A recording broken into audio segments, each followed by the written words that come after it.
kababayan, His Excellency Ferdinand R. Marcos Jr.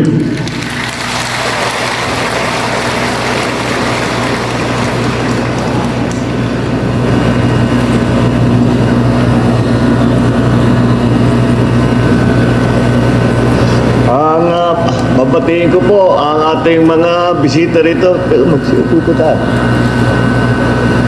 Babatiin ko lamang ang ating mga kasamahan dito na members of the cabinet na pinangungunahan ng ating Secretary ng Department of Agriculture, Secretary Kiko Laurel. Andito rin po ang ating DILG Secretary, Secretary John Vic Remulla. At siyempre, ito yung pinakakilala ninyo at siya'y gumagalaw at laging nauuna pagka may sakuna at may problema, ang ating DSWD Secretary, Secretary Rex Gatchalian.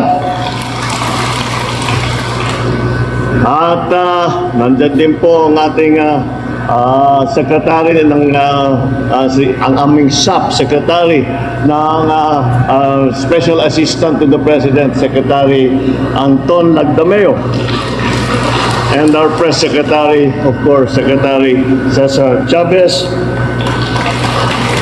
Ang ating Kamsur 2nd District Representative Elray Villafuerte Jr., ang 3rd District Representative naman ng Kamsur ay Congressman Miguel Luis Villafuerte. Camarines Sur 1st District Representative, Representative Tsuyoshi Antony Horibata. Ang ating Camarines Sur Provincial Governor, I will read out your full name. Vincenzo Renato Luigi Villafuerte. Happy birthday.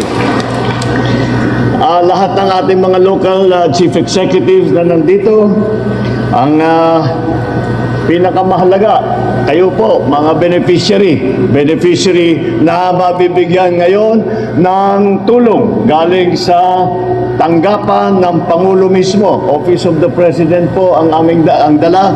Kasama po natin para tumulong sa mga naging biktima at nawalan ng hanap buhay dahil sa mga bagyong dumaan. At aking kasamahan sa pamahalaan, nasyonal at saka sa lokal, ladies and gentlemen, marhay nga aga sa gabos. Narito po ako muli upang personal na maghatid ng mga karagdagang tulong para sa mga kababayan nating lubhang naapektuhan ng Bagyong Christine dito sa Camarines Sur. Umaasa ako na sa tulong at suportang iniabot namin sa inyo ngayon, kayo ay magkakaroon ng sapat na kakayahan upang makabangon muli. Naglaan po ng 50 milyong piso ang tanggapan ng Pangulo na ipapamahagi ng DSWD sa mga naapektuhan ng bagyo. Makakatanggap ng tig-10,000 piso ang 5,000 magsasaka, mangingisda at iba pang pamilyang naapektuhan. Talaga pong nagpupursige tayo na maibalik sa normal ang kondisyon sa lalong madaling panahon ang mga nasirang tahanan, infrastruktura at kabuhayan nitong bagyo. Mga kababayan, hindi po na iba sa atin ang madaanan ng bagyo. Ngunit itong nakaraang hagupit ng Bagyong Christine, talagang ang lawa ng pinsala. Tayo po ay nakakaranas ng talaga ng epekto ng tinatawag na climate change. Hindi lang po ang Pilipinas ang tinatamaan ng matinding pagbabago ng panahon nito, kung hindi sa buong daigdig ay nakikita natin ganito rin ang nangyayari. Kaya kailangan natin gumawa ng masusi at maagap na solusyon upang hindi na muling mangyari ang ganitong kalaking pinsala dala ng mga bagyo.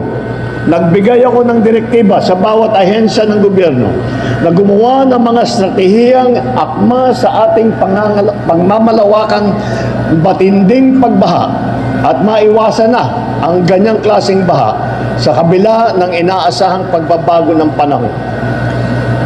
Inatasan ko ang DPWH na muling pag-aralan ang Bicol River Basin Development Program. Hulyo nitong taon ay nakumpleto na ng Department of Public Works and Highways ang updating, ang pagbabago ng Master Plan at Feasibility Study ng Bicol River Basin upang gawin itong akma sa mga hamon ng pagbabago ng klima natin. Sa kasalukuyan ay inaayos na ang detailed engineering design na inaasahang masisimulan sa first quarter na susunod na taon.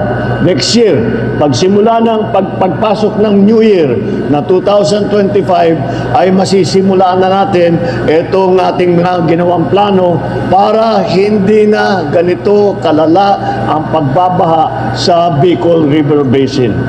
Inatasan ko ang DPWH, DNR at DILG na makipagtulungan kasama ang lokal na pamahalaan upang maging integrated at future-proof ang kanilang mga plano at proyekto para sa Bicol River Basin.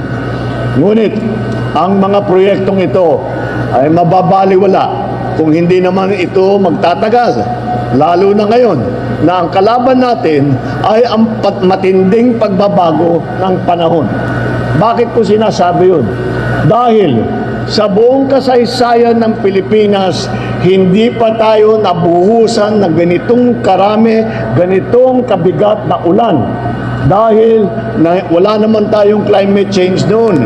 Ngayon, nandito na po ang climate change. Kagaya ng aking sinasabi, kung maaari lang, papalitan natin ang panahon, papalitan natin yung weather. Ngunit hindi pa natin kayang gawin yun. Kaya paghahandaan na lang muna natin para matiyak na hindi naligtas ang mga taga-Kamsur at lahat ng ating mga kababayan na inaabutan at tinatamaan ng mga malalakas na bagyong ganito. Kaya sa DPWH, DOTR, DTI at iba pang ahensya, dapat masiguro natin na ang infrastruktura ay matitibay at pinag-aralan ng mabuti. Suriin ninyo ang mga materyales na gagamitin at mga proseso sa pagpapagawa ng mga ito. Para naman sa DBN, sisiguruhin na tuloy-tuloy ang pagtugon sa mga ahensya ng gobyerno sa pamamagitan ng Quick Response Fund. Lalo na at may banta pa na panibagong bagyo. Sa puntong ito, nais kong muling pasalamatan ang ating mga kasamahan sa ASEAN. Ang ASEAN na nagpadala po ng tulong kahit kagaya ng ibang lugar, tinamaan din sila ng bagyo, ngunit binigyan pa rin tayo ng tulong. Kaya nagpadala sila ng eroplano, nagpadala sila ng gamit, pati na rin ang pribadong sektor na handang umagapay sa pagpapalawig ng mga proyekto ng pamahalaan. Mga kababayan, hangad ko na mas patibayin pa ang ating pagkakaisa at pagtutulungan para sa isang maliwanag na bagong Pilipinas. Maraming salamat po sa inyo lahat. Mabuhay ang bagong Pilipinas at magandang umaga po sa inyo. Maraming salamat po, mahal na Pangulo. Sa puntong ito, inaanyahan po natin ang ating mahal na Pangulo na pangunahan ng pamamahagi ng Presidential Assistance para sa ating mga magsasaka, mangingisda at kanilang mga pamilya.